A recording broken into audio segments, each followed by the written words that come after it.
So my speech is about printed comics versus web comics.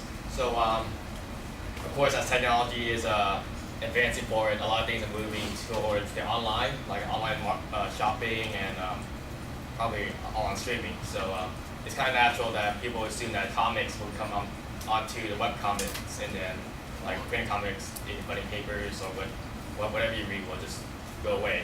However, there's still that growing appreciation for printed comics that kind of keeps printed comics going, and then lately there's also cooperation between the two. So that's what my speech is about, to talk about the cooperation rather than there's two sides of a coin they have to win, and one of them has to win. So my first example is Sign of Happiness, which is one of my favorite comics.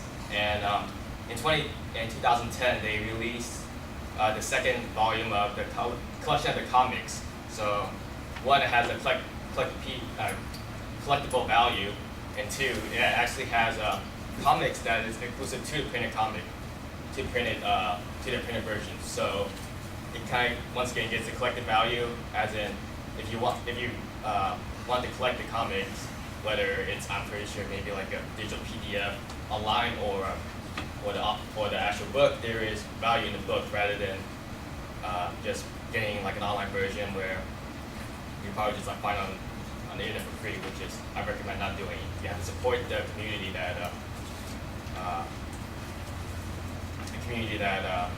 produces it. Okay, and for my second point, I have a quote from a person called Kel McDonald, who is a webcomic and a printed comic creator. And for her quote, she says, "For me, it's less print versus web and more self-publishing versus publisher."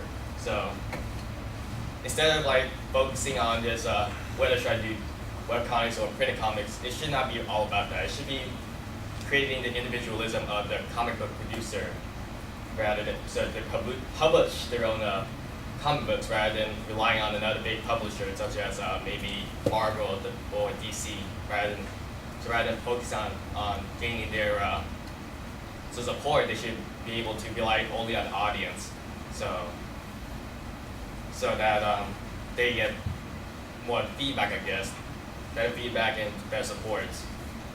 And lastly, I have the statistical evidence which kind of shows that this web versus printed comics is kind of not really so drastic as it is, like up and down. So the New York Times, they decided to report that the sales on digital and printed comics increased from 635 million in 2012 to 870 million in 2013. And specifically, web comics have increased revenues from 70 million to 90 million. So neither of them are suffering from this competition, but they're actually both benefiting as the support for both comics are increasing throughout the years. So in conclusion, it doesn't matter like what kind of a comic you should,